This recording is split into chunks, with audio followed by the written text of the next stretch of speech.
All right, so it's been a couple of months since I recorded a lecture for my classes. It's been 2 months actually. Um, been busy finishing up the previous semester and doing all sorts of DIY projects around the house.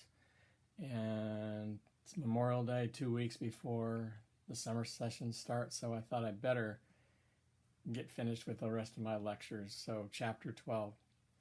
Maybe I'll get through this today. We'll see.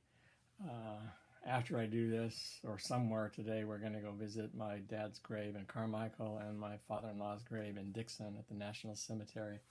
And just maybe, since the weather's warming up, we'll take the blanket off the pool and go swimming today. I've had the blanket on the pool for the last month, and the surface of the water is about 80 degrees, 82 degrees, and I'm thinking that's probably enough to go swimming, so we'll maybe go swimming today, and for sure in the next couple of days as the temperature gets over 100. So anyway, chapter 12 is my favorite chapter because I'm a social psychologist. This chapter is about the major research conducted by social psychologists over many years.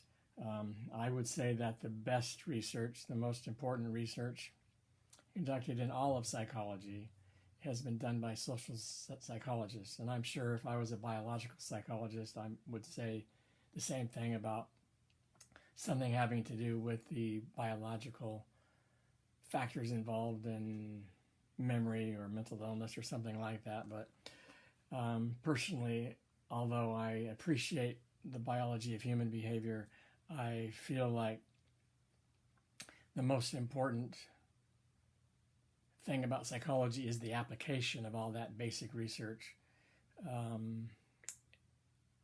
And basically the application when it comes to dealing with other people. So social psychology is all about how we influence other people and how they influence us. It's about the power of the situation. Later on, after this chapter, we'll cover chapter 11. Chapter 11 is personality. Personality psychologists will try to make the point that it's people's personalities that primarily influence the things that they do on a day-to-day basis and in the different situations they find themselves in. But they don't really have a good explanation for why every day good people do bad things, and bad people do good things. Smart people do dumb things. Dumb people do smart things. Every day, smart people join cults. They buy products they don't need. They spend more money than they have. History is replete with example after example of people doing surprising things. And they're surprising because we have this tendency to believe that the way people are is what they do. But social psychologists will often point out to us through their research that the power of the situation is real, and every day people are in situations and they do things that they otherwise would never do because the power of the situation is so strong. So that's what we're going to talk about in this chapter. There's other elements of social psychology, but we'll get to those a little bit later. Where I want to start with today is the most important social psychological study ever conducted, and that's the study that was conducted by Stanley Milgram way back in the early 60s. He wanted to look at obedience to authority, and he wanted to show that he could get smart, moral, ethical people to do immoral, unethical things simply by putting them in a situation where the pressure to be obedient to an authority figure was very real and very tangible. The reason why he wanted to do this is because in the 60s, we began historically to look at the Holocaust in Nazi Germany for the first time in a real scientific way.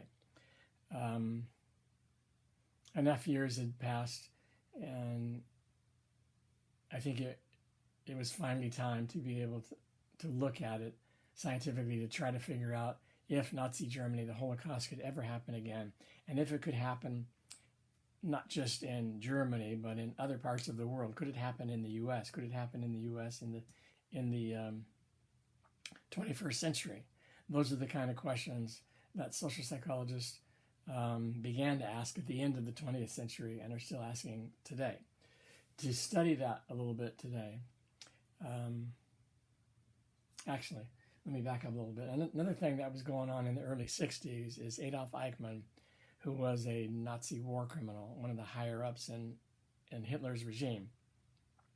He was captured finally in someplace in South America, Argentina or Brazil, and he was put on trial for his participation in the Holocaust and the final solution, the death camps like Auschwitz and others.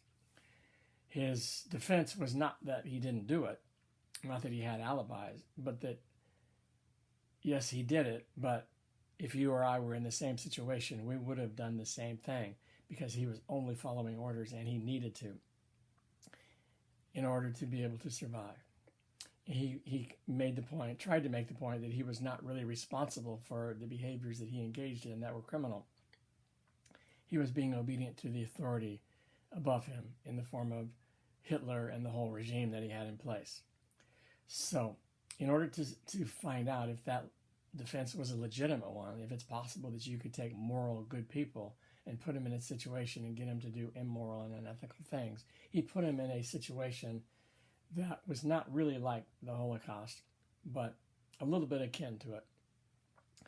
So he recruited people from all walks of life, from all degrees of intelligence, higher socioeconomic status people, lower socioeconomic status people, men and women, people who were religious, others who weren't, people of all different personality types, and he put them in a teaching, learning environment. So these subjects were paired up. One was going to be the teacher in a teacher-learning context, and the other was going to be a learner in the learning context. The teacher was the only true subject, actually. The learner appeared to the teacher as a true subject, but he was actually an accomplice of the experimenter, of Milgram. So he was an actor, and he was recruited to play a role and follow the directions of Milgram as the experimenter. It was the teacher who was really on trial here as a subject to find out what he would do. The way it was presented to both the teacher and the learner was that the study was designed to determine the effects of punishment on learning. He told them that we wanted to see if subjects who are punished when they are in a memorization task, doing a memorization task, if they're punished for mistakes, that they will learn more quickly. And so the teacher's role was to teach the learner these word pairs and then quiz the learner on the learner's memory for those word associations, for those word pairs. And every time the learner made a mistake, the teacher's job was to give the learner some punishment, some electric shock. So the teacher gets a sample shock from the machine so that he's convinced that it's a real machine. He sees the learner get strapped into his chair in another room, and he sees how the learner is going to respond to the questions that the teacher is going to ask him after learning the word pairs. The teacher is told, looking at the shock generating machine, to start with the first button, the 15-volt button. And the first mistake, he's supposed to give him 15 volts of electricity for punishment. The second time the learner makes a mistake, the teacher's job is to give him the voltage level on the next level up. So he's supposed to give him 30 volts of electricity, and then 45. And the shock machine goes all the way from 15 volts to 450. Now, nothing was ever stated about going all the way to 450 volts. But the teacher could see that the possibility existed if the learner kept making mistakes, that he could get shocks from the teacher, 15 volts in 15-volt increments all the way from 15 to 450. All right, so that's the basic setup here. And what you need to do is you need to watch the video. I'll have a link to it on my PowerPoint on Canvas. It's a 45-minute video, I think, and you need to watch it to get a feel for how it really played out in the course of the experiment. But here's what the results actually showed. So to be fully obedient to the experimenter was to shock the learner with all the way to 450 volts, to use all the buttons on the machine. So what basically happened was, after 150 volts, the learner made it clear, after grunting and complaining and crying out a little bit in pain, he made it clear, I don't want to go on anymore, let me out of here. Now he's strapped into a chair, so he can't get out himself. Remember, the learner is an accomplice, so he's an actor. He's not really getting shocked. But, of course, the teacher doesn't know that. So at that point, when the learner says, I want to get out of here, the teacher typically begins to say, I don't want to do this anymore. He doesn't want to go on, so I'm going to stop. But the teacher, the experimenter in the background, the authority figure, is saying things like, you can't stop once you've started. You have no other choice. You must go on. Even though the shocks may cause pain, they don't cause any tissue damage. They're really not that bad. So the question in Milgram's mind was, would the teachers follow the wishes of the learner who was getting shocked, or would the teacher follow the wishes, the demands even, of the authority figure, the guy in the white lab coat with PhD after his name, who was associated with Yale University, who's a very strong figure, who didn't argue, didn't debate, who was very clearly and succinctly stating his position that the learner had no other choice. He had to keep going, and the teacher had to keep giving shocks for every mistake. So to be fully obedient would be to continue to shock the learner up to 450 volts at the demand of the experimenter whenever the teacher tried to give up and say he doesn't want to keep going, so I'm gonna stop. It turns out that 65% of the subjects, and again, these are subjects who were upper middle class, lower class, educated, not educated, men or women, of all different personality types. What he found was that 65% of them, 2/3 of them, went fully up all the buttons on the scale and shocked the learner with 450 volts. And I should mention that, as you'll see in the video, at some point, the learner lets loose with these blood-curdling screams. And many of the teachers wanted to stop at that point if they didn't try to stop before. But again, the experimenter kept putting pressure on them, saying, you have to keep going. We can't stop the experiment. You have no other choice. You must go on. Later on, around 315 volts, the learner stopped responding entirely. He stopped answering questions, and the teacher would say something like, well, he's not responding to the questions, so we must stop. We have to stop. And the experimenter would say, if the learner doesn't give a response, give him a little bit of time to respond. And if he doesn't, give him the voltage, and then move to the next question. A little bit after that, by plan, the learner stops responding entirely. Not only doesn't respond to the questions, but he stops yelling, stops screaming. And for all he knows, the learner may be passed out in the room from the pain. But again, the teacher in most cases wants to stop if he hasn't tried to stop already. And at that point, the experimenter puts additional pressure on and says, you have to keep going. You must continue. Keep giving him 450 volts until he gets them all right. So again, 65% of the subjects kept going beyond the formal request at 150 volts to stop, beyond all the yelling and the screaming, beyond the learner stopping responding completely. And And then after 450 volts, when all the buttons were used up, the teacher would then say, well, there's no more, that's it, there's no more buttons to punish him with, so I guess we're done. And then the experimenter would say, well, but he's not getting them correct, so you need to start from the top and keep testing him and give him 450 volts every single time he makes a mistake. And you'll see in the video, many of the teachers kept going for several rounds until finally the experimenter said, okay, we need to stop.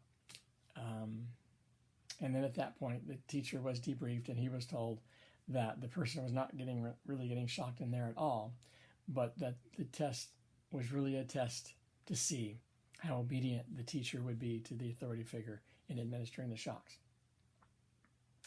And of course, Milgram, as the debriefer, tried to make everybody feel good about what they just did, because they basically just showed that they were way too obedient to authority. They were willing to do immoral and unethical things just because an authority figure told them to.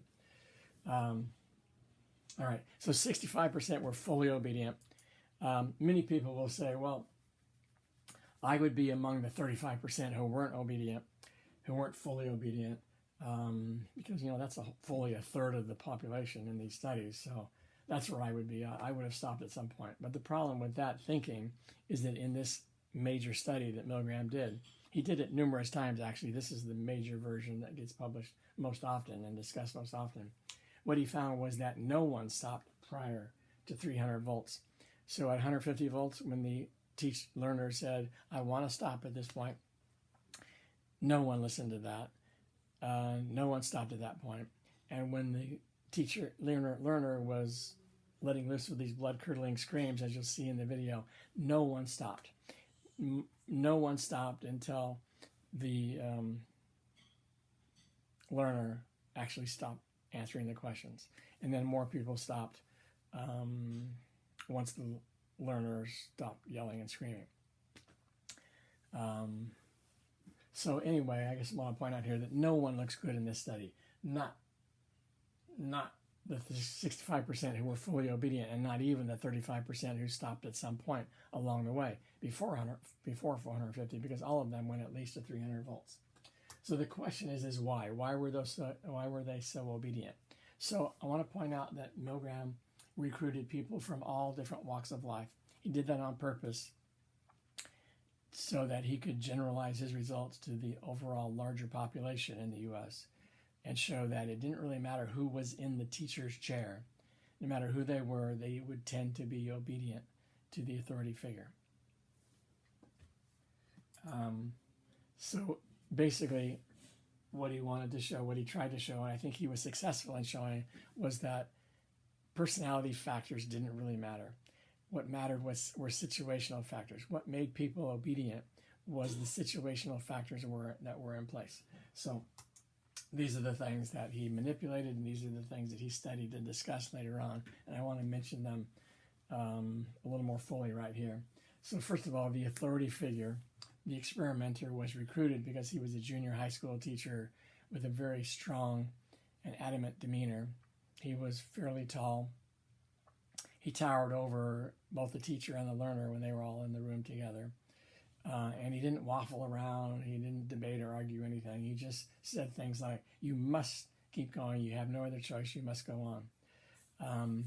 He was a PhD. I mean, he had that name badge. He was associated with Yale University. So he had definitely the feel and the appearance of an authority figure. Milgram did a variation of the study where there were actually two teachers.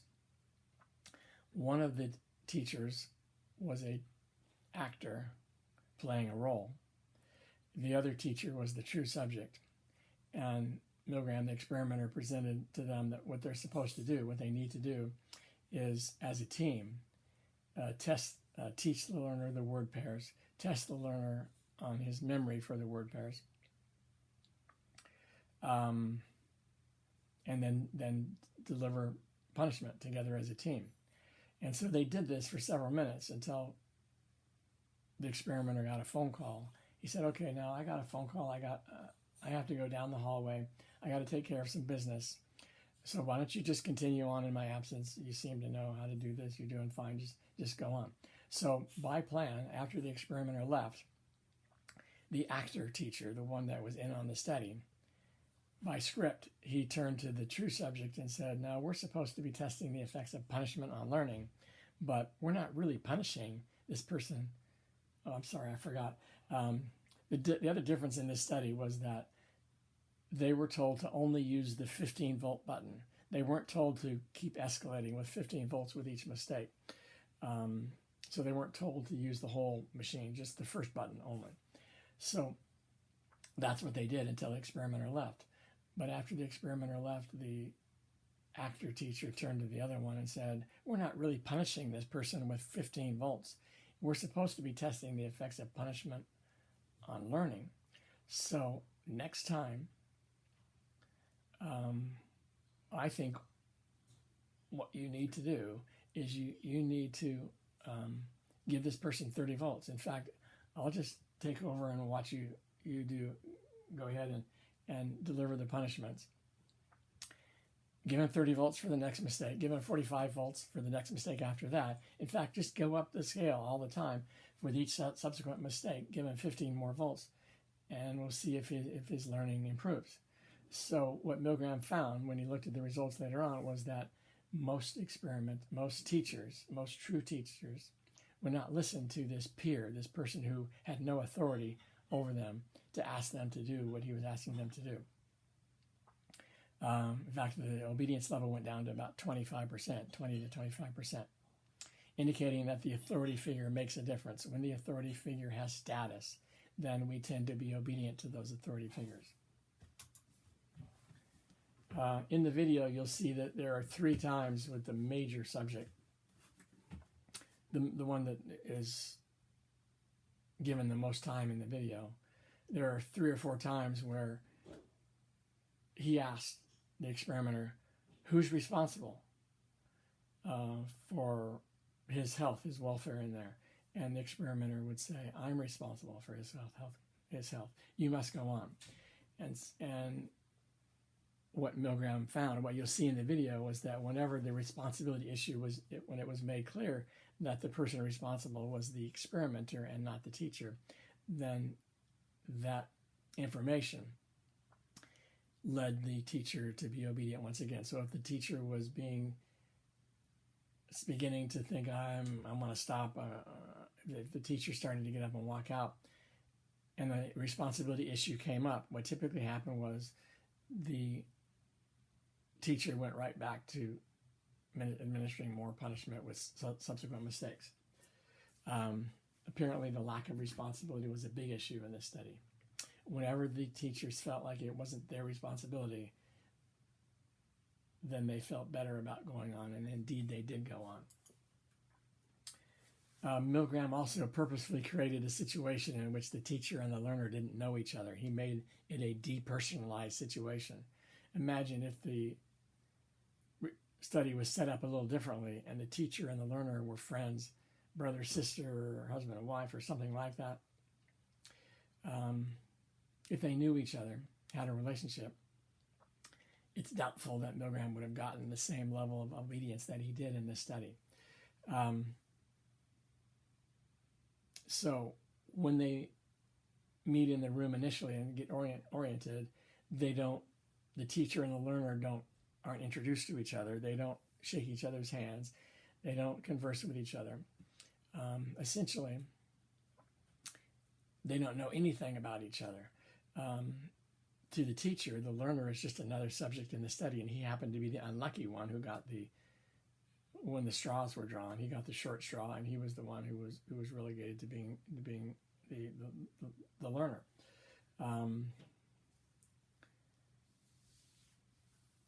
So anyway, with that kind of setup, with the teacher not knowing the learner, that made it a lot more likely that he was going to be obedient to the authority figure and feel better about doing the things that he needed to do at the request of the authority figure, even when the learner was protesting and complaining and yelling and screaming.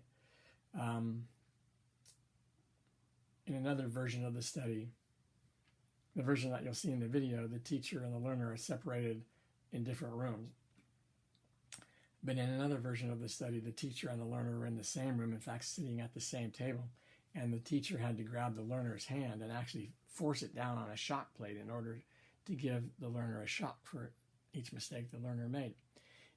And what Milgram found was that obedience went down to about 20 to 25% with that personal interaction between the teacher and the learner. And that's still way too high. But again, it shows that when you add all this together, when you have an authority figure giving definite commands and not waffling in any way, and that authority figure has legitimate authoritative status, and he takes responsibility for anything that happens to the victim of that obedience, and when the person getting the shocks is somebody that's not known to the teacher, then people will tend to be more obedient to authority figures. You also have to realize that you don't get people to do these immoral, unethical things simply by making a hard demand to do it and having these other factors in place. You have to use a gradual approach. You start at 15 volts, then you go to 30, and then you go to 45, and then you go to 60.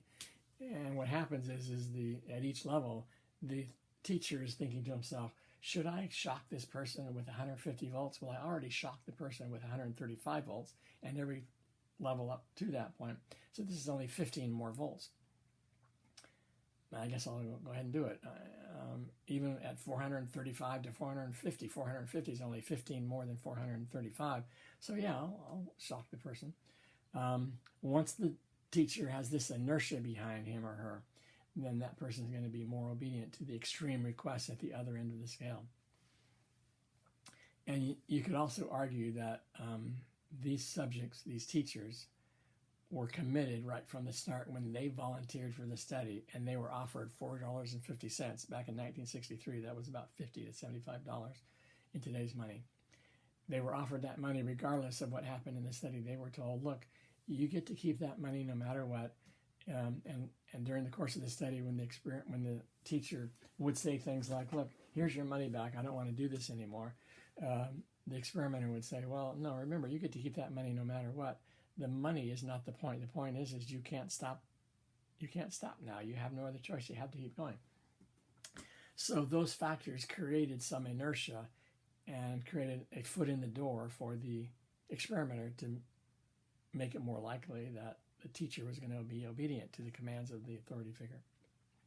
This is not unlike the Kirby vacuum salesman who comes to your house and puts the foot in the door and makes sure that you can't shut the door in order to get rid of the Kirby vacuum salesman. Back in the day, the original Kirby vacuum salesman, what they would do is they would throw dirt in your house when they're at your door and telling you that they're selling this vacuum cleaner. They'd throw dirt in your door and say, oh, whoops, I guess I got your house dirty. Here, let me take this vacuum out that I'm trying to sell you and show you how great it is. And they outlawed that. The law said, you can't do that anymore. But then what they would do is they would offer free deals like we'll shampoo your carpet or clean the dead skin cells out of your mattress for free. We'll do this or we'll do that. If you let me come in, I'll demonstrate it, and then maybe you'll like what you see and you'll buy it. That's how they incorporate the foot in the door today. It's not unlike timeshare presentations where you're given a free vacation to Hawaii or to Las Vegas, and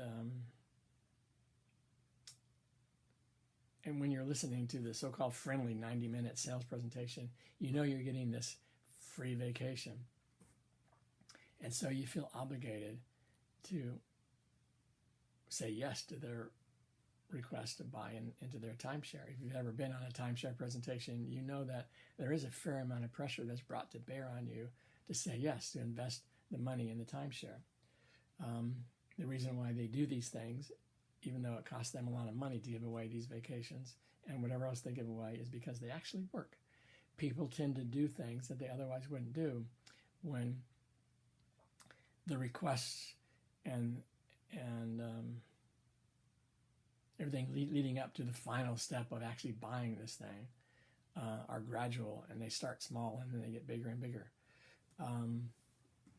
There was a study done years ago in which these researchers went to a neighborhood with a large, ugly, unprofessionally, crudely lettered sign that they wanted the people in this neighborhood, living in the neighborhood, to place in their front lawn. The sign said, "Drive carefully," and with some small words underneath it. Basically, the message is, put this sign in your front lawn to encourage people who are driving in the neighborhood to drive slowly and carefully, so that kids in the neighborhood are safe from racing cars down the street. But the sign was intentionally, unprofessionally, and very crudely lettered, and they wanted to see how many people would say okay to putting the sign in their front lawn for a few weeks. And what they found was that 17% said okay. The rest of them said, "No, this sign is too ugly. I'm not going to put it in my front lawn, or let you put it in my front lawn." So they then, with that kind of baseline information, they went to another neighborhood that was matched for this first one, just like the first one, just in a different location in the city. And they gave them a much smaller sign that basically conveyed the same message, and they were asked to put that sign in the window of their front window of their living room, the one that faced the street, so that people could see it. This sign was supposed to be done. It was intentionally done very professionally, very nicely done. It's a very nice looking sign. And what they found was something like 87% of the subjects in this neighborhood willingly accepted the sign and said, "Yeah, I'll put it in my window and post it there for a few weeks." And after they did that for a few weeks, the researchers came back to them with the big ugly sign that was pretty much rejected by the earlier neighborhood, and they asked these subjects who had previously accepted the small, nicely lettered sign to be put in their front window. They asked them, "Now, would you put this sign in your front lawn for the next few weeks?" And 70-some-odd% said, "Okay, we'll do it." So the acceptance rate of that ugly sign in their front lawn went from 17% to 70+%, simply because these people had already earlier been obedient or accepting of an earlier request. The foot in the door approach works to get people to do things they otherwise wouldn't do. All right. The last thing I want to mention as an explanation as to why these subjects were so obedient is the virtue of obedience. Now, we need to point out that obedience is not a bad thing. Students are taught to be obedient to their teachers, to their authority figures in school, so that school can be orderly and things can get accomplished that need to be accomplished. They're taught to be obedient to policemen, to government officials, to their parents. Obedience is something that most of us are taught and have been taught from the very beginning of our lives. We're used to be obedient. The problem is that this tendency to be obedient, because we're taught to be obedient from a very young age, can be abused by people in authoritative positions. They can get us to do things that we otherwise wouldn't do because they're taking advantage of our tendency to be obedient in the first place. Now, I want to point out that, bring this back to today, or close to today, thinking again that Milgram did this study because he wanted to try to explain the Holocaust in Nazi Germany and to take a look at Adolf Eichmann's defense in his war criminal trial. So you're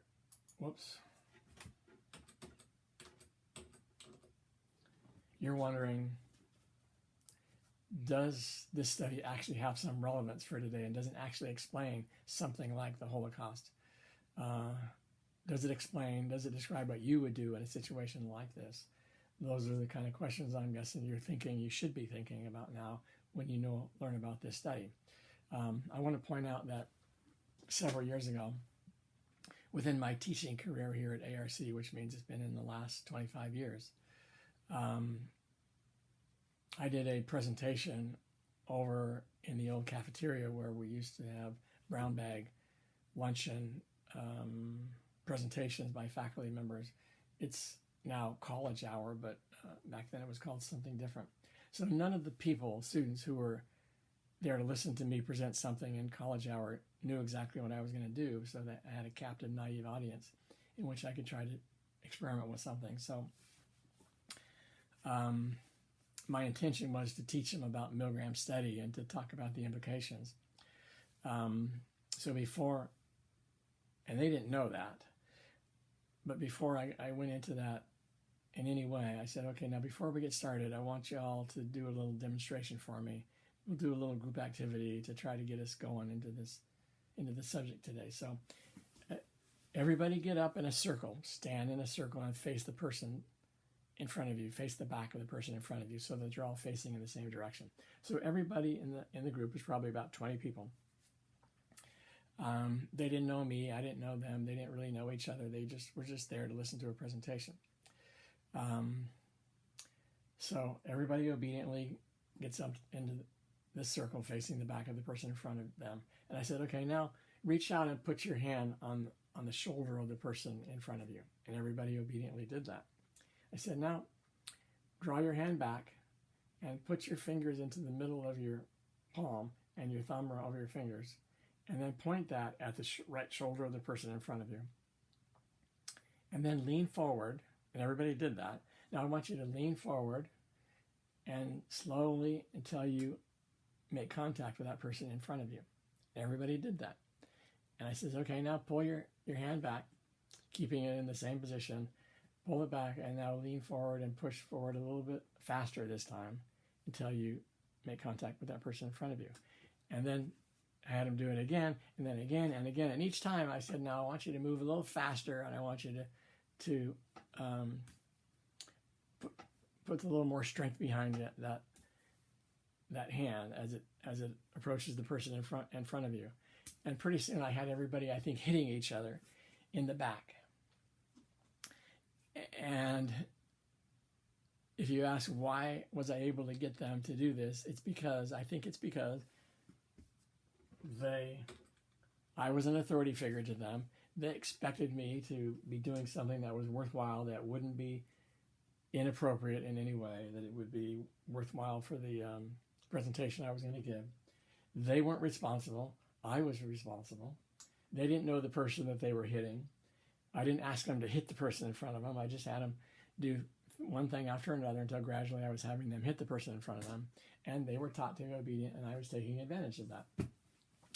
Now the question is does this happen today in the 21st century at work, in government, at home, in school, at home with your parents, in school systems? Does it happen in real situations, such as perhaps in the last couple of months when we've been asked by authority figures to wear masks and to be obedient to authority figures so that the spread of the coronavirus, COVID-19, is decreased? Are we being, and maybe this is not necessarily a really bad type of obedience, but some of you might think it is. Maybe many of us are actually being way too obedient to authority figures and doing things that we otherwise wouldn't do that really are not needed. Some people might feel. I'm not going to get into that debate right now, but I wonder if the way that we've responded to coronavirus and the way we responded to freedoms being taken away from us after 9/11, when we travel and so on, is an example of some of the ways in which we can be obedient to authority figures in ways that maybe we wouldn't have thought possible otherwise. I also want to point out that my guess is that many of you don't really appreciate Donald Trump. I'm sure some of you actually do appreciate him, but many of you probably don't, just given the politics of the day and the polls out today, the opinion surveys out today. But my guess is that even if you don't like him and you believe that if he were to show up at school one day, that you would give him a piece of your mind and let him know that you thought he was an idiot and didn't like him at all. My guess is that if he were to walk into the room, if we were having face-to-face classes again, you would not be as adamantly against him and argue against him as you would think that you would beforehand. There's an old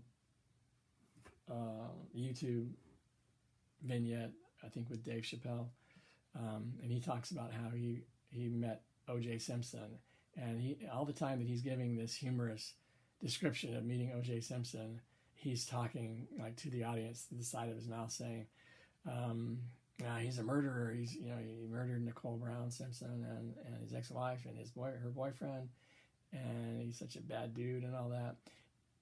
And all the time he's doing that, he describes how when he meets O.J. Simpson, he reaches out. I can't remember all the details, but he shakes his hand, and he felt like, wow, this is a nice guy.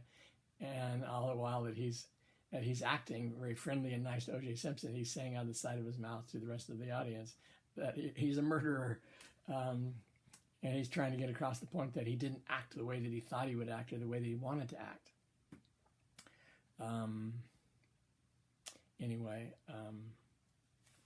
The question really is today, if Milgram were to do his study today, would he get the same level of obedience that he got in 1963? Most researchers believe that he probably would not get 65% of his subjects to be obedient to the authority figures, but he would probably get close to 50%, because social psychologists have been able to show that we are very likely to be obedient to authority figures in ways that we didn't think we would be at the outset of a situation. And it's really hard to understand the power of the situation until you're actually there. Now, we can't really do the same kind of studies that Milgram did back in 1963 because they've been deemed to be unethical and inappropriate for psychological study. They put too much stress and pressure on teachers and the teachers in the study. And human subjects committees won't allow the research to be conducted. But the softer research that has been done, that's not really a replication of Milgram's original studies because they can't be done. The softer research has showed that people still tend to be very obedient to authority figures today. And the things that he talked about are alive and well today. And I would argue that we are probably less likely to be obedient to authority figures than we were in the 1960s. We're less likely to be convinced that we're not responsible for something when we really are. And we're maybe taught to be less obedient to authority figures than we used to be. But we probably live in a more depersonalized situation with the people around us and in the world than we ever have in the past. And we probably we care less about other people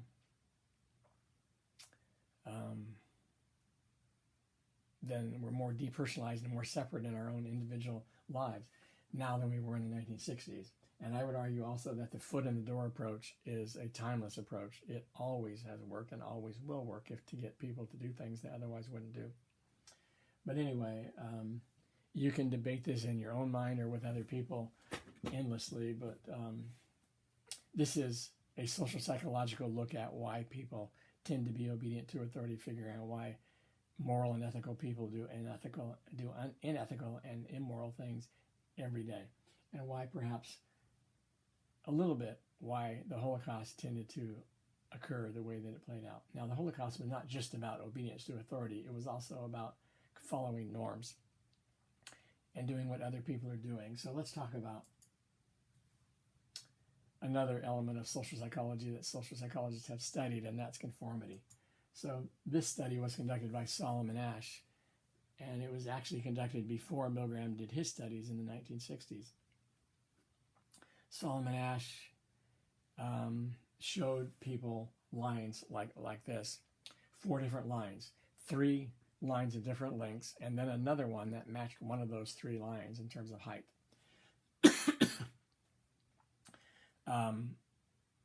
He showed these lines to individuals who were one-on-one alone with him in a room, no one else in the room at all. And he asked them which one of these 3 lines is equal to this 4th line over here in height. And 99% of the subjects got it right. So he did it multiple times. It wasn't just one time. He did it again and again and again with many, many subjects. He found that 99% of the subjects knew the correct answer, and he purposefully made the answers pretty obvious in most cases so that it was pretty clear what the correct answer was. And he wanted to establish that it was a clearly correct response by publishing the number, that 99% get it right when they're alone. But then he gave these same line orientations to groups of people. And what happened was there are 6 people at a table. They're sitting at the table looking at a screen that's showing these lines. And the five subjects at the table are actors. They're playing a role. Only one subject at the table is a true subject. He's naive and has no idea what's going on. Solomon Asch wanted to find out if the other subjects gave the obviously incorrect answer as the correct one, what percentage of the true subjects would go along and follow that norm that was established by all the other subjects at the table. So what happened was the first few rounds, they go around the table, and the first person would say, in response to the question, which of these lines is equal to, which of these 3 lines, A, B, C, or A, B, or C is equal to line D? The first person would say C. The second person would say C. The third person would say C. The fourth one, C. And the fifth one, C. And the true subject, the question was, what would he say? Well, he would say C also, because that's the correct answer, and that's what everybody else was saying. And they do that same routine for several more rounds. All the subjects would give the correct answer, and the true subject would give the correct answer too. But eventually, all the subjects would say something like B. So the first person says B, the second person says B, the third person says B, and so on. They'll find that gets to the true subject. What's he going to say? What Asch found was that 37% of the time, 37% of all the judgments made by the true subjects in these situations where everybody else was giving the same erroneous, wrong answer, 37% of the time, these subjects, the true subjects, gave the same wrong answer as the group, even though we obviously know that they knew it was the wrong answer. They gave the wrong answer anyway because that's what everybody else was doing. So what this shows is that a significant minority, not even half, not 3/4, not all, but a significant minority of subjects in these kinds of studies will say or do the wrong thing, the thing that they know is wrong. They'll go against what they would normally say or do because of the pressure of the group to do something different. So that's like saying, I think you can see on the screen that this is blue, right? This is blue right here, right? You look at this and the experimenter is asking you what color this is, and everybody else around the table is saying that's red, and you say it's red as well because everybody else is saying it's red when you know it's blue. It's that obvious. Now, the next number that I think is relevant is that Asch did this study multiple times with all of his subjects, and he found that 76% of his subjects would say that this background is red when everyone else said it was red, even though they knew it was blue, at least once. Going back to the,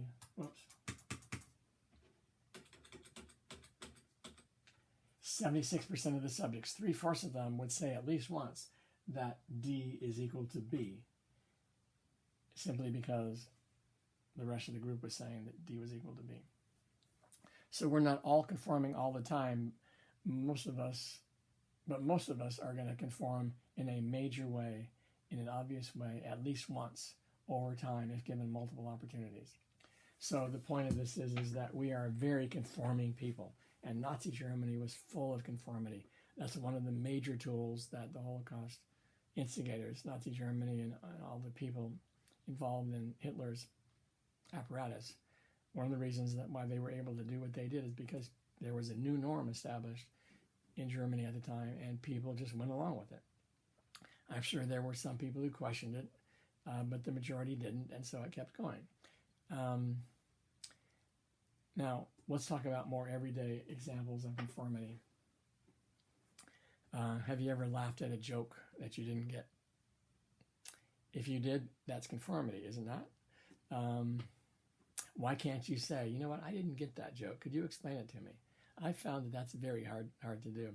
In fact, I kind of live in fear when I'm around my colleagues, and who knows when that'll be again, that they're going to tell a joke that I'm not going to get because then I'm going to have that pressure and the awkward situation internally of feeling like I want to tell them I didn't get it, but I also don't want to embarrass myself and suggest to them that I'm not as smart as they are.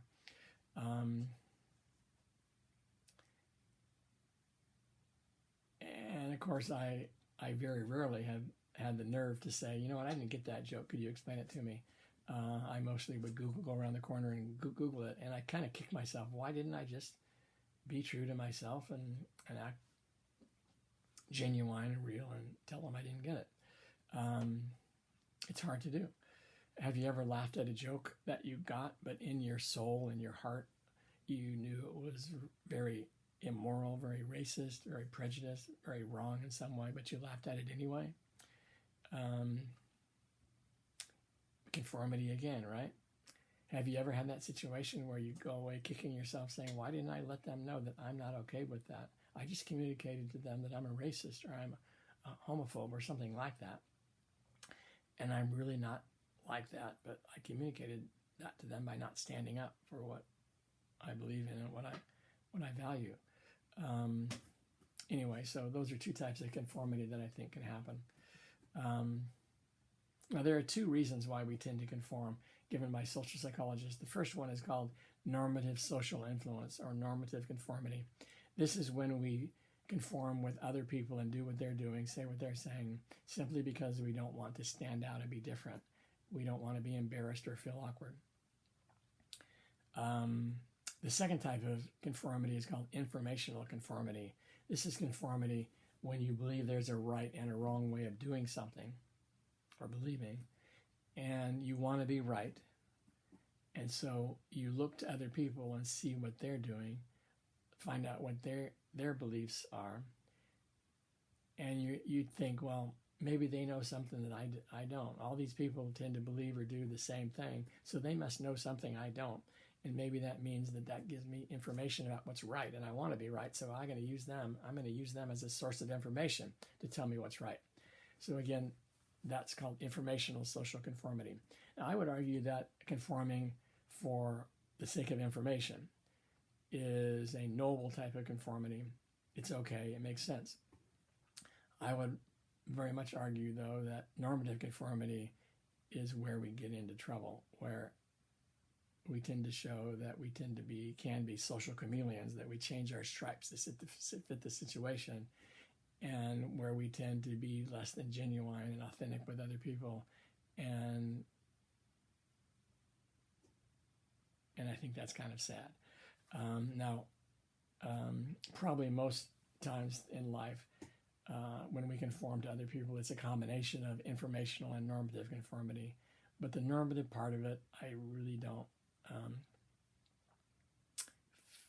as positive toward as I do toward the informational conformity type of conformity that we engage in. Now, I want to point out, though, that we conform every day, and conformity is probably a good thing in a lot of ways. Social psychologists say that conformity greases the social machinery of society. If we didn't have a conforming society, then society would be chaos. Things would be a mess. But at the same time, when we conform to something that's obviously wrong or inappropriate, then we are sacrificing something, and that creates problems in society. So there's the good side and the bad side. I want to point out maybe some of the bad side again. Now, there have been historical cases, I'm sure you're aware, where people who didn't conform by virtue of their gender identity or their sexual orientation or something like that, they were ridiculed and harassed so much and bullied so much that they ended up killing themselves, or maybe they were killed themselves. you know, that's where conformity can be a very, very bad thing. Um, here's where conformity can be a very good thing, though. Several years ago, there was a group of people in San Francisco that liked to walk around the neighborhoods totally naked. And there were some more conservative people in San Francisco who complained to the city council and said, you need to stop this. This is not okay. These people need to be forced to wear clothes in public. And at the time, the city council met and deliberated, and they went back and said, you know what, there actually is no law against them walking around naked where they're walking around, so there's nothing we can do. And I think since then, they've agreed to pass some laws in San Francisco to make it illegal to be naked in certain places in the public. But when this debate was going on in San Francisco, I was reading articles and I found out that actually there's very few cities, very few jurisdictions in the United States where it is required to wear clothes, where it's illegal to be publicly naked. Now, it's illegal to be publicly lewd or indecent. There's laws against indecent exposure, but in most cities, most places in the U.S., there's not laws against public nudity. And the reason for that is because most people will go around with clothes on, and because that's the normative thing to do, most people abide by that norm. And we don't need laws to force people to wear clothes because of the norm. So the norm is very powerful. And you could argue that it might be a better way to regulate humanity's behavior rather than through a whole bunch of laws, particularly if you are kind of Republican in your thinking and value smaller government. But it does further illustrate the prevalence of norms and the importance of norms and the value of norms. Several years ago as well, actually a few years ago, there was also in the news something about Times Square in New York City, in Manhattan, whether it's okay for these women to walk around Times Square and totally naked, but with body paint, and solicit money for pictures that people were taking of them. And again, I believe the way that's been resolved is that the law says no, they can do this. It's okay as long as they're not being indecent. Again, most people are not going to go around naked in body paint, but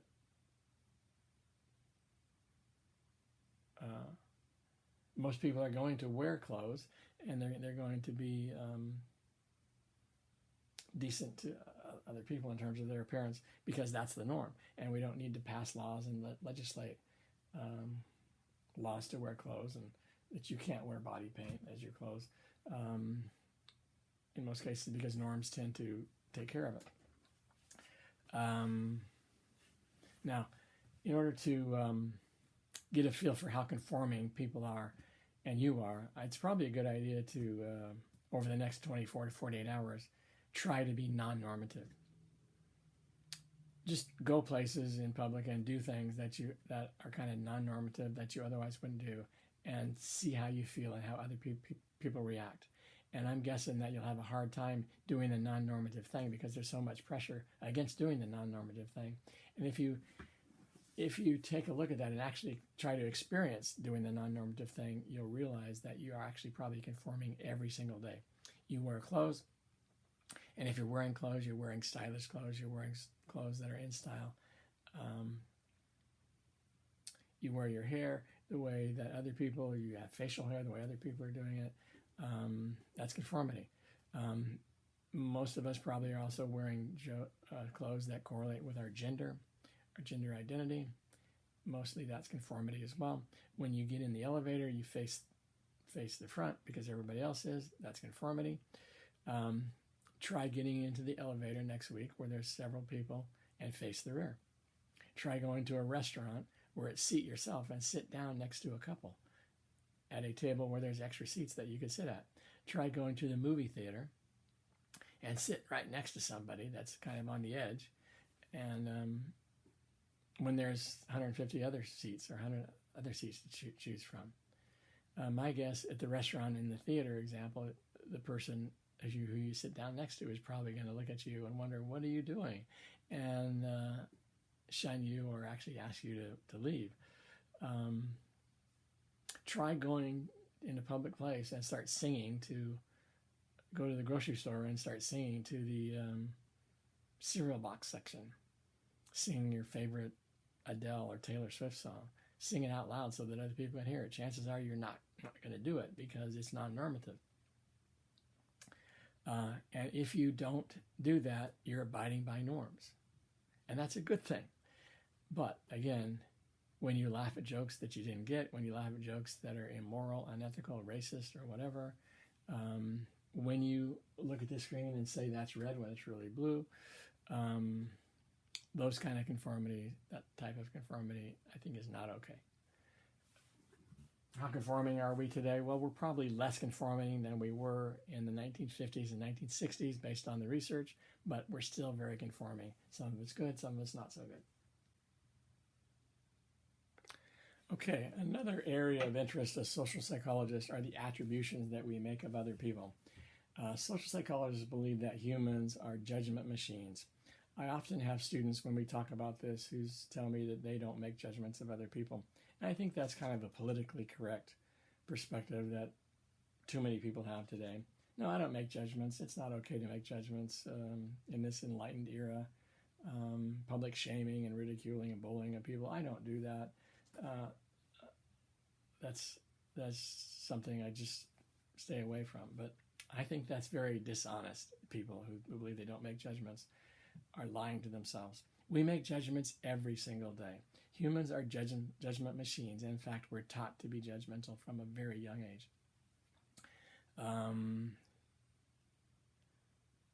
You could argue that we're actually taught to stereotype people. And stereotyping has a negative connotation, but actually many stereotypes have a basis in fact, and stereotypes tend to be things that help us to understand people at a distance and to relate to them. And so there's kind of a positive side. You may think that that's not okay to say that at all, but there's kind of a positive side to making judgments of other people in order to help us be safe, in order to help us understand people and make quick judgments of other people that we need to make in our everyday lives as we deal with people. Anyway, that's kind of the basic background of the attributions and the judgments we make of other people. But more specifically, the specific application of attribution theory to social psychology discusses the judgments we make of other people in terms of the causes of why they do what they do, the causes of people's behavior. So we're constantly, according to psychologists, making attributions or assigning causes to people's behavior. Why did he do that? Why did he wear his clothes like that? Why did he say that? What makes that person tick? Why did that person get an A on the test? Why did that person get that job? Why did that person not get that job? Why is that person wearing a mask? Why did that person not wearing a mask? We're making those kind of judgments all the time. Now, why do people do what they do, or why do things happen to people that do happen to them? Social psychologists who look at this will tell you that there's two broad types of attributions that we can make about other people's behavior. One would be an internal or a dispositional cause. If somebody does well on a test and we say, well, he did well on the test because he's smart or she's smart, we're making an internal or a dispositional attribution. We're saying it's because of who that person is. If a person trips and falls and we're making an internal attribution, we're saying he's a klutz. The other type of attribution we can make about these kind of situations is the cause of the responsibility for the action or the outcome is in the situation. It's something external to the person. So we could say the person passed the test or did well on the test because the test was easy. That's an external attribution. Or we could say the person tripped and fell because he was tripped by somebody else, not that he's a klutz. So several years ago, my wife and I were in Red Lobster eating dinner, and something happened, and the person who was serving us, coming by our table with a whole bunch of other plates from other table, on the way to the kitchen, something happened, and all those plates ended up on the ground. Now you can bet, because I'm human, I made an attribution as to why that happened. Attribution researchers tell us we're always making attributions, but particularly when something sudden or different or out of the norm happens, we tend to try to make an explanation for why that happened. So you can bet that I made one in that case. What did I say? Well, the research says that in cases like this, we tend to engage in the fundamental attribution error. We tend to make internal attributions when observing other people and making judgments as to why they did what they did or why something happened to them. I said that person, that server was a klutz, clumsy. That person is responsible for that outcome.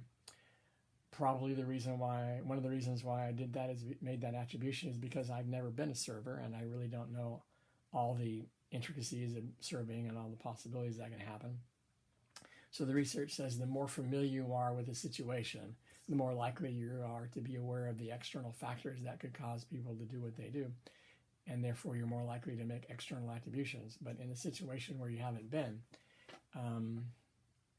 that much, and something that's sudden, and you're making an off-the-cuff first impression type attribution, you're likely going to make an internal attribution. You're going to make the person responsible for the outcome. That's called the fundamental attribution error.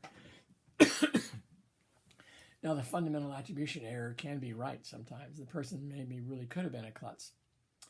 But it's still an error. We still call it a fundamental attribution error because we don't know. We're just making a judgment on very limited information, and we don't really know for certain. And so for that reason, it's an error. Now, how does this get applied to other things? Look at these two faces here. They're computer-enhanced faces, but I've chosen them because they're supposed to be attractive faces. Now, there's something called the beauty is good. There's something called the beauty is good stereotype. The beauty is good stereotype says that those who are attractive are judged by others to have other positive but unrelated characteristics. We tend to think that attractive people, according to the research, are smarter than unattractive people. Attractive people are kinder, more interesting to talk to. We're more likely to ask the attractive person out on a date. Teachers are more likely to give, on a subjective grading assignment, a better grade to the attractive students. We're more likely to help attractive people in need than we are unattractive people. We're more likely to pay a person more money if we hire them, if they're more attractive. The research says all of that. That's called the beauty is good stereotype. Isn't that just another example of the fundamental attribution error when we're assigning somehow we're giving that person credit for being attractive and assuming that they have other positive characteristics internally that go along with that, which seems utterly ridiculous. Why would we do that? But we do that. That's the research is pretty clear that attractive people get the benefits in life, and I think it's because of the fundamental attribution error. Now, on the other side of the coin, if a person is homeless, they're down and out on the street, do we say things like, well, people generally get what they deserve, and he's not motivated enough, he's too lazy, otherwise he wouldn't be where he is. That's called blaming the victim, related to something we call the just world hypothesis. Now, we may not always do this, but there's a tendency for many of us to do this quite often. And this is another fundamental attribution error, being less attentive to the power of the situation and the situational factors and ascribing outcomes to people's internal characteristics. Now, the problem here is that if you're making internal attributions about the homeless person or the person who's down and out, then you're less likely to help them. And all that does is perpetuate the problem or the situation that they're in. Do you find yourself ever saying to the person with the sign, well, why don't you just go down to Pickles or Mr. Pickles and trade your sign in with their sign and dance around on the street corner and get paid $15 an hour or whatever they get paid. That's what I would do. You know, you might say to yourself, but you know, that may be a fair assessment of some people, but it's not really a fair assessment of many people. And in a sense, it's a snap judgment that very well could be wrong, and so it's a fundamental attribution error.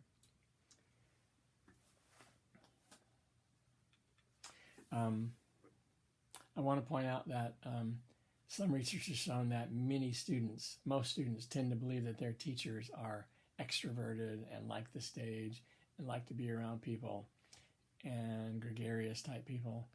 The research says, though, that teachers actually tend to be more introverted and tend to be less comfortable on the stage than the average person. They tend to be more comfortable working in isolation and working for long hours in the library. They don't need a lot of external stimulation. Most of them are introverts, but most students make a fundamental attribution error and assume that they are extroverted because that's what they see. Basically, the fundamental attribution error says that people are what they do, or people are what their situations imply.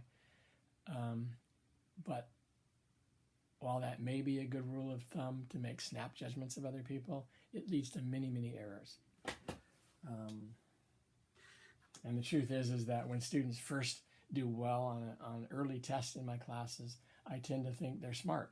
And if students do poorly, I tend to think they're not so smart or not motivated. And of course, those judgments may be entirely wrong. The outcomes may be based on something entirely different from the internal factors that I'm concentrating on. But I'm not privy, and it takes extra effort to pay attention to all the external factors that may be going on in students' lives.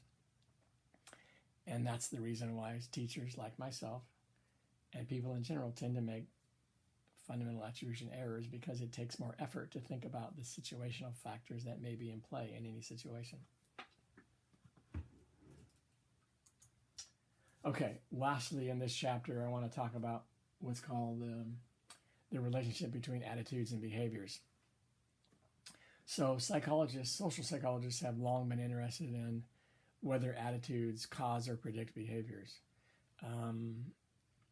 And actually the assumption for many, many years in psychology has been that attitudes do precede behaviors, and therefore they cause and or predict behaviors.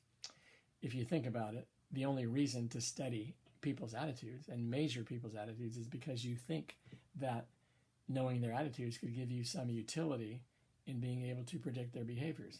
We study people's attitudes toward political candidates and causes because we think that if we know that, we can predict whether the candidate will win the election or causes will be perpetuated further in government or in society. We study people's attitudes toward products because we think that those attitudes will predict whether people will buy the product. However, that assumption that has been basic to social psychology and actually people's thinking for many, many years has been called into question by much research. Much research shows that actually people say one thing and do another thing. They express an attitude and they behave in a way that's entirely contrary to that.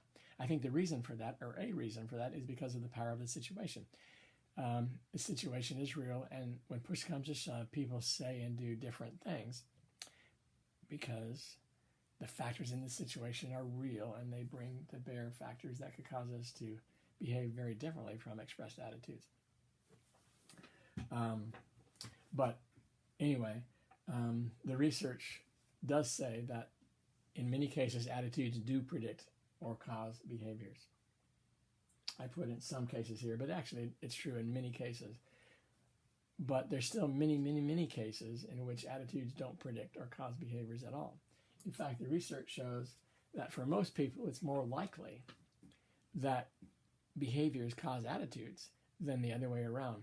Now, this may take a little bit of thinking to understand the message here, but many social psychologists are fond of saying that people are more likely to behave themselves or act themselves into a way of thinking or believing than they are to think or believe themselves into a way of acting. Most people are more likely to behave themselves into a certain attitude than to carry a certain attitude that causes them to behave in a certain way. In other words, the direction of causation is more from the behavior to the attitude than from the attitude to the behavior. Now, I just want to point out that there's much evidence to support that. First piece of evidence is called facial expression research. This research basically goes like this. They have people read a comic strip. The comic strip is kind of short and not too funny. It's just designed to be kind of neutral in terms of humor. As the subjects read the comic strip, they're supposed to rate it on a scale from 1 to 5 in terms of how funny it is. So a 5 would be very funny. A 1 would be not very funny at all. While they're reading and rating the comic strip,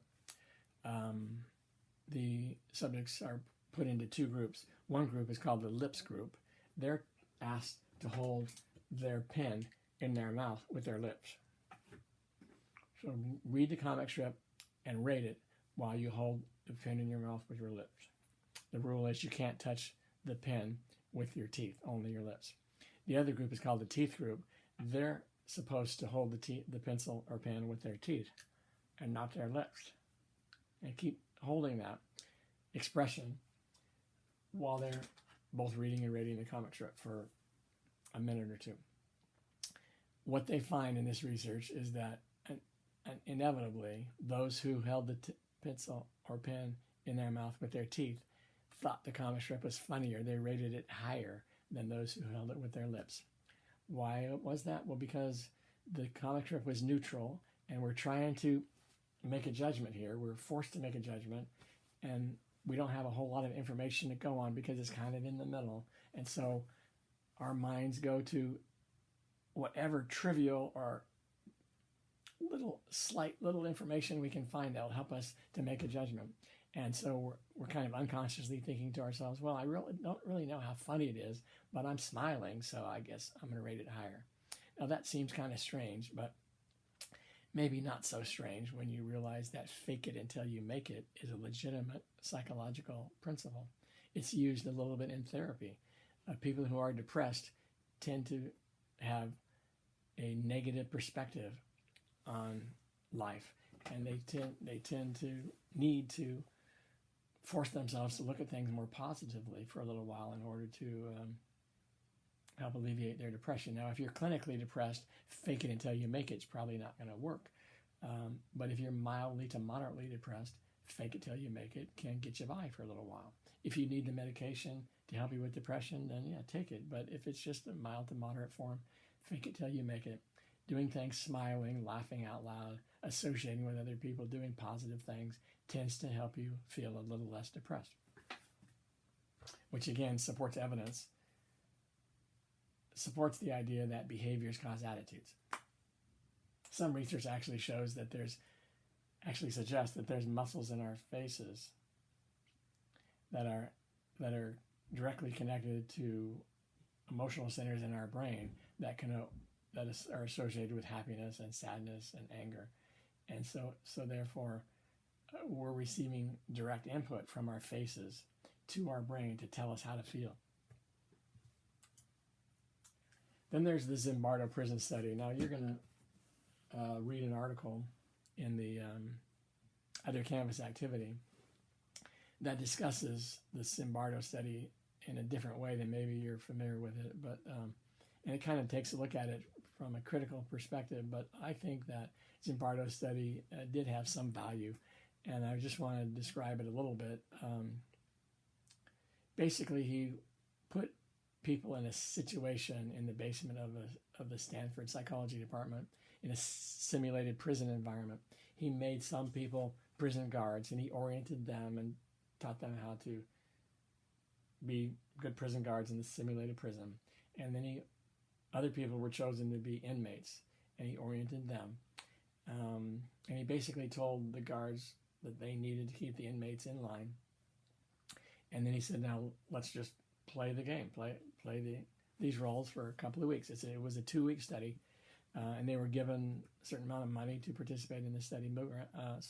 Philip Zimbardo basically wanted to find out what would happen when people were assigned these roles, and they just played them. What he found was after just a day or two, one of the inmates, so the guards were becoming increasingly abusive and inhumane within the first day.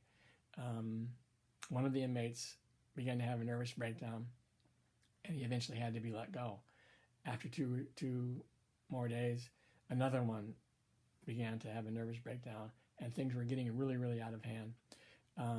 Zimbardo was going home to his then girlfriend, graduate student girlfriend, and explaining what was going on. He says, "This is really crazy. These students are really totally getting into their roles, and the guards are becoming abusive, and the inmates are following, what the guards are asking them to do, and they're becoming depersonalized and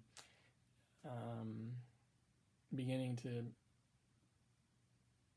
act in ways that that long-term institutionalized or penalized people in prisons act after just a few days because of the situation that's being created through the roles that these people are playing in this simulated prison."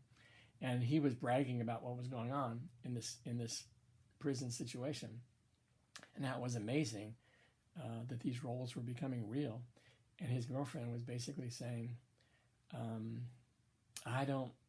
they were talking about getting married, and she says, "I don't think I know you anymore. I don't want to marry you if you're that kind of person that would forget that you have an obligation to protect the mental health status of your subjects in your study.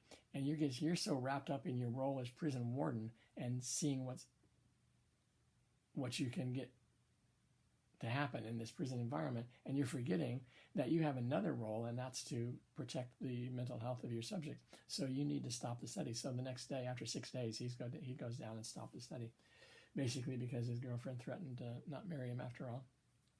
So what was a 2-week study ended up being stopped after 6 days because it got totally out of hand. And you really have to see some of the video to kind of see how out of hand it got. But the point here is that it was a study that had its faults for sure, and you'll read about them later on. But I think it tended to show that people can play a role, they can act out a role, and it can become real. Heath Ledger was a character or method actor, and he got into his role so much that he lived them 24 hours a day while he was filming and preparing to play this role in this movie. And it got to the point that he was scary to other people because they didn't know who they were dealing with, Heath Ledger or the role that he was playing. Jonathan Winters was a stand-up comic years and years ago in my parents' generation, and he said the problem with being a stand-up comic is that at some point you begin believing your own stuff. And I found that's true as a teacher. You act out the role you create these stories that come from your real life and that you're aware of, but you create them and adapt them to the teaching environment. And after a while, they become so real to you in this new kind of version, this kind of embellished version, in order to get the point across, that you kind of lose track of what reality is. You forget what the truth really is. Is it the truth, this thing I started with, or is it what it's evolved to now in the way I'm telling that story now? I've found that to be true over 30 years of teaching. I think all my stories are probably embellished, and the stories that I tell about my kids and my family are probably somewhat different from the truth as it originally occurred in my family's life. Anyway, Zimbardo's study can be thought of as an example of how behaviors can cause attitudes. And then there's the research conducted on cognitive dissonance.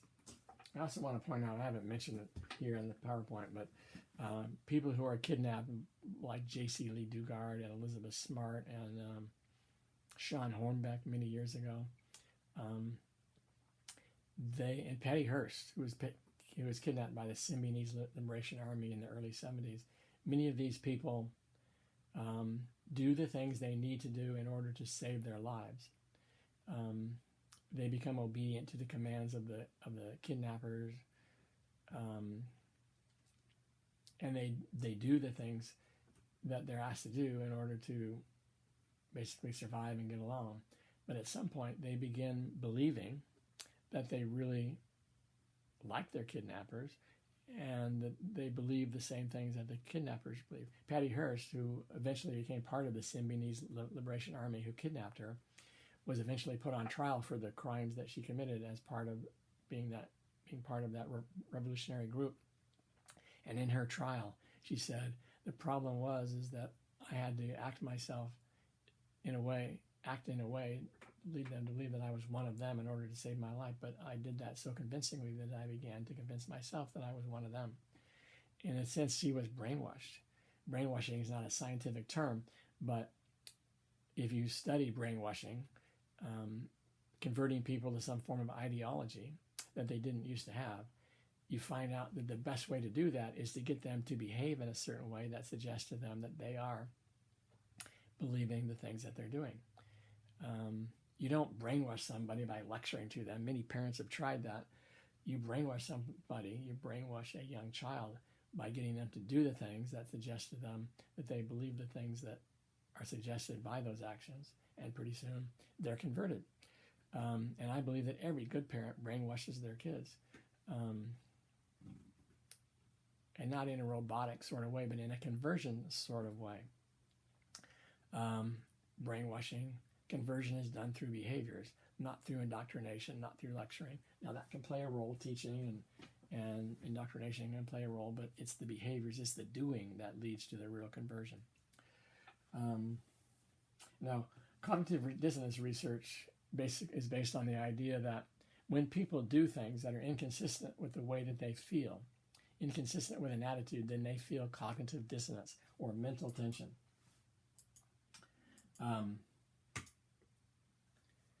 Things are out of sync. They're engaging in behavior that's inconsistent with an internal attitudinal or feeling state. That leads to a sense of being out of sync. And so we do what we can to get rid of that sense of being out of sync. We try to get rid of that mental tension. And if your attitudes and behaviors are out of sync, you can either change your attitude to match your behavior or change your behavior to match your attitude to get rid of that dyssynchrony. Well, it makes a lot of sense to social psychologists and just practically speaking that if you're going to change either your attitudes or your behaviors, it's easier to change attitudes because they are not concrete. They tend to be more subjective and abstract. Behaviors tend to be in the past. They tend to be hard to change because of that, and hard to change because they may be habitual or part of some large behavioral repertoire. And so they're less easily changed, which means that we're more likely to change our attitudes to match our behavior, which means that once again, we have evidence that shows that behaviors cause attitudes rather than attitudes cause behaviors. Now, I think a good example of that is smoking, and I mean cigarette smoking. It's easier to justify smoking than to quit. Many people, before they quit smoking, will for years justify their smoking in order to live with themselves. And the truth is I think we all need to justify everything that we do, whether it's smoking or not smoking, or going to school or not going to school, studying for a test or not studying. We have to justify everything that we do and live with ourselves, which again means that it's the behaviors and what we do that tends to be the thing that holds the most power. It tends to drive the way that we feel about things and our internal attitudinal states. When it comes to smoking, people who say, well, I'm an addict. I can't quit because I'm an addict. And that may be true, but once you say that you're an addict, it makes it more easily done to light up next time. If you say, I'm going to die anyway, I might as well die doing what I want to do, you're justifying your attitude to match your behavior. If you say that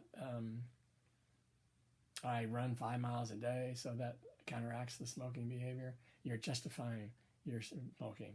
And so you are using your behavior to drive your attitudes. If you say that you're going to have a hard time dealing with your weight or your stress if you stop smoking, you're going to have a hard time dealing with social situations, you're justifying your attitude to match your behavior. Cognitive dissonance at work. Now, some people will point out that people do quit smoking sometimes, and that would be a point at which the attitude has become so strong that it now drives the behavior of stopping smoking. But the problem is now you have a new behavior, and that is not smoking. And that leads to sometimes, often actually, ex-smokers being religious converts to not smoking. And it becomes a strong new attitude in their life that they tend to proselyte to other people, and they tend to try to convert other people to. And that's the reason why some people say there's nothing worse than an ex-smoker, because they tend to be very critical of people who do smoke. And they're constantly talking about, not smoking and why smoking is bad and so on. And smokers tend to not like to be around them at all because of their tendency to constantly be engaging in cognitive dissonance reduction. In fact, if you look at people who were most critical of people in a group, it's the people who used to be in those groups: ex-smokers, ex-meat eaters, ex-Mormons, ex-Seventh-day Adventists, ex-Republicans. They tend to be most critical of people in the group they used to belong to because now they have a new set of behaviors that they're trying to justify and feel good about, and they drive a whole bunch of new set of attitudes.